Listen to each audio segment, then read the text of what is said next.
A gente já parou para pensar de onde vêm as nossas ideias? Coisas como tolerância, diversidade parecem valores óbvios, né? Mas e se a origem delas for bem diferente do que a gente imagina? Hoje, vamos dar uma olhada na análise do filósofo Olavo de Carvalho sobre as fontes, muitas vezes ocultas, de crenças que muita gente considera suas próprias. Vamos começar com essa citação bem provocadora da nossa fonte. Tolerar a religião do próximo, aceitar a diversidade, isso soa como a base da convivência, certo? Mas a análise que a gente vai ver aqui sugere que, ao repetir essas frases, talvez estejamos ecoando um movimento cultural bem específico, muitas vezes sem nem perceber. Vamos investigar isso aí. E isso já nos leva direto para uma questão central. Aquela ideia de que os nossos pensamentos são realmente nossos, sabe? Nascidos de uma reflexão puramente individual. A análise de hoje vai desafiar essa noção de uma forma bem radical.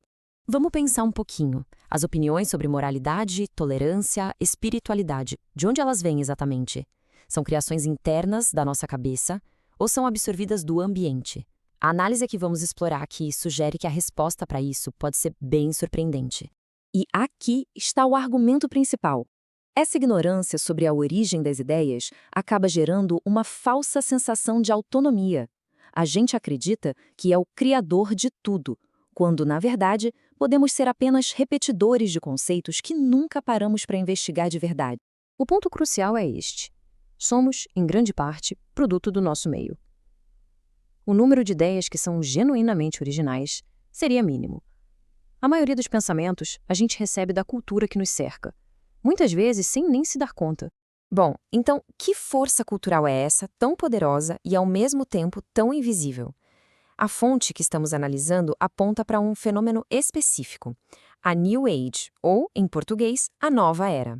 Agora, o que é interessante nessa definição é que não estamos falando de uma doutrina organizada, com um livro de regras e tudo mais. Pelo contrário, a fonte descreve a Nova Era como uma confusão fulgurante de ideias que, justamente por não ter uma estrutura rígida, se infiltrou em quase tudo.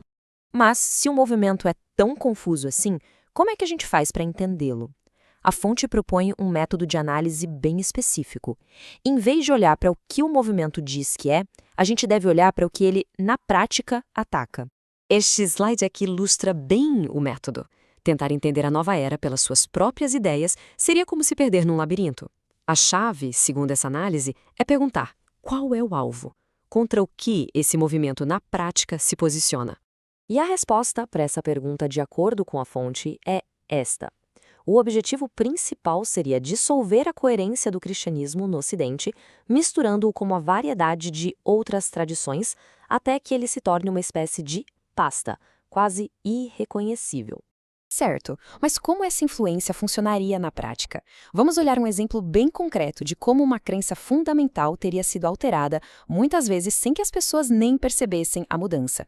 A fonte menciona umas entrevistas de rua com uma pergunta bem simples. Por que você acha que vai para o céu? Pensemos um pouco. Qual seria a resposta mais comum para essa pergunta hoje em dia? E aqui está o contraste. A resposta popular, eu sou uma pessoa boa, não faço mal a ninguém, é apresentada na análise não como doutrina cristã, mas como um produto da moralidade secular. A tese é que essa visão teria substituído a original, justamente por causa da influência difusa da nova era. O resultado prático disso, segundo a análise, é profundo. O cristianismo que vive na cabeça de muita gente hoje seria, na verdade, uma versão já modificada pela nova era, a ponto de o original ter se tornado quase invisível para o cidadão comum. Mas essa influência cultural toda não teria surgido do nada. Nessa parte final da nossa análise, vamos ver como a fonte conecta esse fenômeno a uma narrativa histórica e política muito mais ampla. Este cronograma traça a linhagem intelectual que a fonte propõe. A nova era não é vista como um fenômeno isolado, mas sim como a continuação de um projeto que teria começado décadas antes com pensadores marxistas como George Lukács e a Escola de Frankfurt, que era um grupo de filósofos alemães. E qual seria a lógica desse projeto original, segundo essa análise? A ideia era que a cultura judaico-cristã funcionava como uma espécie de carapaça protetora da civilização ocidental. E essa carapaça precisaria ser dissolvida culturalmente para que uma revolução política pudesse, enfim, ter sucesso. E aqui a conexão se fecha.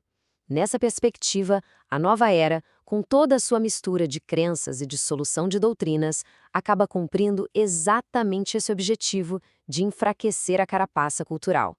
Ela age como uma continuação daquele projeto inicial, só que por outros meios. Diante de tudo isso, a fonte oferece uma recomendação prática, um tipo de exercício de autoconsciência intelectual.